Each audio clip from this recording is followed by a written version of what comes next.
మీ సినిమాలు చూసిన తర్వాత నాకెప్పుడు ఏమనిపిస్తుంటుందంటే, ఈయన యాక్టర్‌గా కూడా సైలెంట్ క్యారెక్టర్స్ చేస్తాడు. హుహు. అండ్ మనిషి సైలెంట్. హుహుహుహు. ఈ సొసైటీలో, ఈ లౌక్య ప్రపంచంలో సినిమాలంటే ఓ కథాపరంగా సక్సెస్ అవుతాయి. కథాబలం మీద ఆడతాయి. పెర్ఫార్మన్సెస్ మీద ఆధారపడతాయి. హ్మ్. కానీ మీరు సైలెంట్‌గా ఉండే వ్యక్తి హ్మ్. ఎప్పుడు దేనిలోకి కూడా you don't poke your nose. నన్ను ముట్టుకోకు అన్నట్టుగా ఉంటారు. హుహుహుహు. తామరాకు మీద నీటి బిందువులాగా. హుహు. ఎలా జరుగుతున్నదండి? How are you able to manage this society of people? మీ చుట్టూరా ఉన్న సమాజం, సినిమా ఇండస్ట్రీ. నేనేం మేనేజ్ చేయట్లేదు.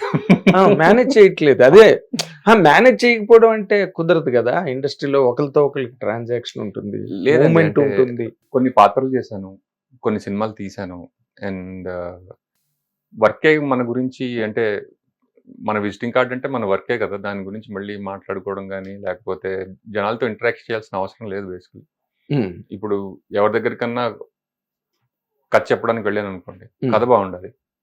అంతే. That speaks for itself. అంతేగాని దానికి మనం ఆ మాట చెప్పి, ఈ మాట చెప్పి నాకు అది ఇది రాసి మిమ్మల్ని లేవు అవంతా అనవసరం అని నా ఫీలింగ్. అండ్ అన్నిటికన్నా most efficient way of communicating is your work అని నా ఫీలింగ్. ఓకే. అంటే ఈ వర్క్ ద్వారా మీరు అనుకున్న పాయింట్స్ లేదా ఎక్కడో కొన్ని మనసులో ఉంటాయి కదా ఆలోచనలు. మనం సక్సెస్ అవుతున్నాం.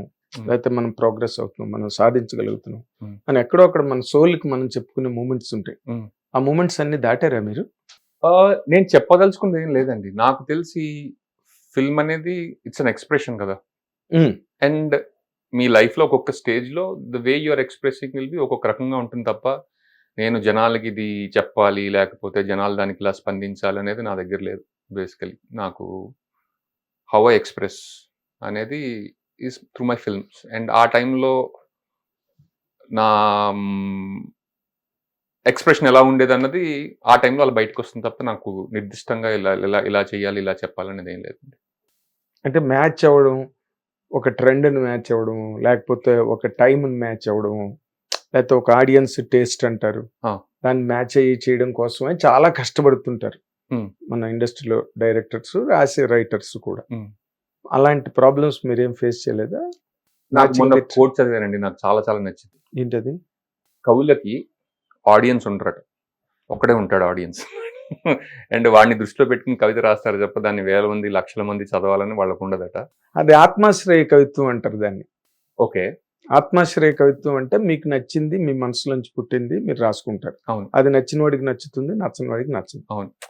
బట్ సినిమా అది కాదు కదా! నా ఉద్దేశంలో అదే అని ఫీలింగ్. అంటే ఆహ్, ఒక వాయిస్ ఉంటుంది కదండీ బుర్రలో. Mind voice. ఆ! హ్మ్. అంటే ఇప్పుడు ఒక సీన్ రాస్తున్నప్పుడు అందులో ఇద్దరు క్యారెక్టర్స్ ఉంటే, ఆ 2 వాయిస్‌లు మీ బ్రెయిన్‌లో ప్లే అవుతుంటాయి. హ్మ్.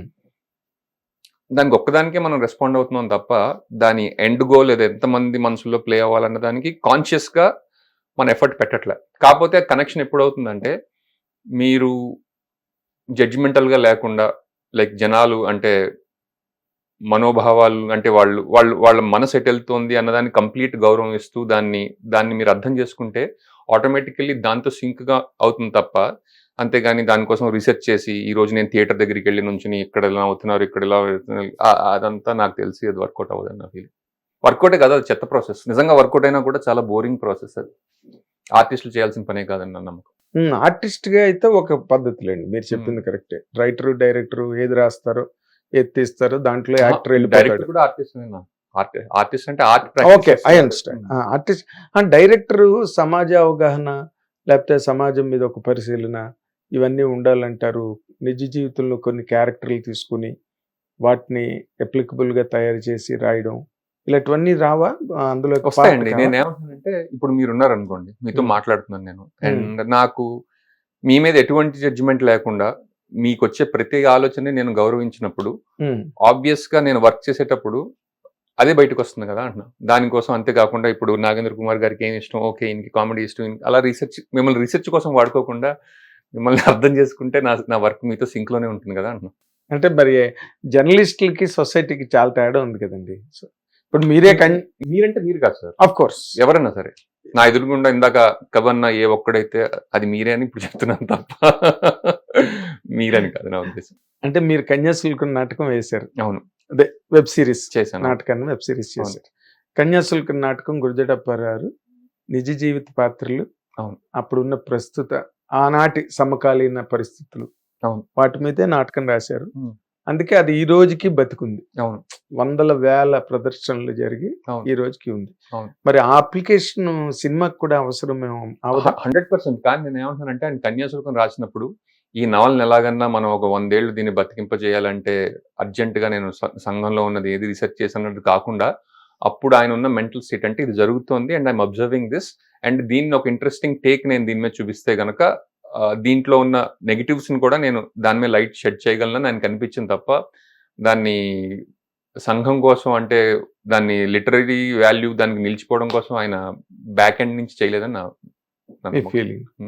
But when it comes to the point of cinema making, ఒక డైరెక్టర్ గా మీరు కథలు రాసినప్పుడు కానీ సినిమా తీసినప్పుడు కానీ మీ ఆలోచనని మీరు 100% రిప్రజెంట్ చేశాను లేకపోతే ఎక్కడో కాంప్రమైజ్ అయ్యాను అనిపించిన సందర్భాలు ఉన్నాయండి? కాంప్రమైజ్ ఎందుకు అవుతాం? కాంప్రమైజ్ అవ్వాల్సిన అవసరం లేదు. కాకపోతే నా ఆలోచనే ఎలా ఉంది అంటే ఎంతకన్నా బాగుండొచ్చు అనిపిస్తుంది కదా ప్రతిసారి. అవునా? మనిషి మారుతూనే ఉంటాడు కదండి. మరి అప్పుడు అది ఆ టైంలో అది లోపమేగా. ఇప్పుడు ఊహలు గుసగుసలాడి చేశారు, ఇప్పుడు అంతకన్నా బాగా తీసుండేవాడిని నేను అని అనిపించినప్పుడు అప్పుడు తీసింది కరెక్ట్ కాదనేగా కంటెంట్. ఎప్పుడు తీసింది కరెక్ట్ కాదు అయితే ఇప్పుడు తీసేది కూడా రేపు పొద్దున్న ఇదేంటి ఇలా ఆలోచించని అనిపిస్తుంది కదా సార్. హిట్ టీవీ యాప్, ఇందులో short news, live news, entertainment shows, movies, digital magazines తో పాటు మీ జిల్లా వార్తలను కూడా ఫ్రీగా చూడొచ్చు.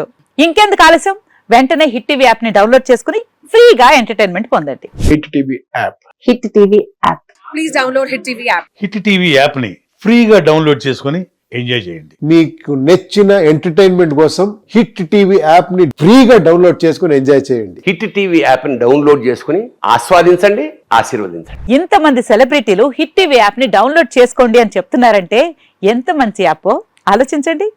అమెరికా అమెరికా అమెరికా అమెరికాలో చదవాలనుకునే వాళ్ళకి విశ్వసనీయమైన పేరు మన శౌర్య కన్సల్టెన్సీ. UK లో 1 year masters, UK లో 1 year masters, 2 years work permit up to 5 years visa. Contact Saurya Consultancy. Contact 89851 89851.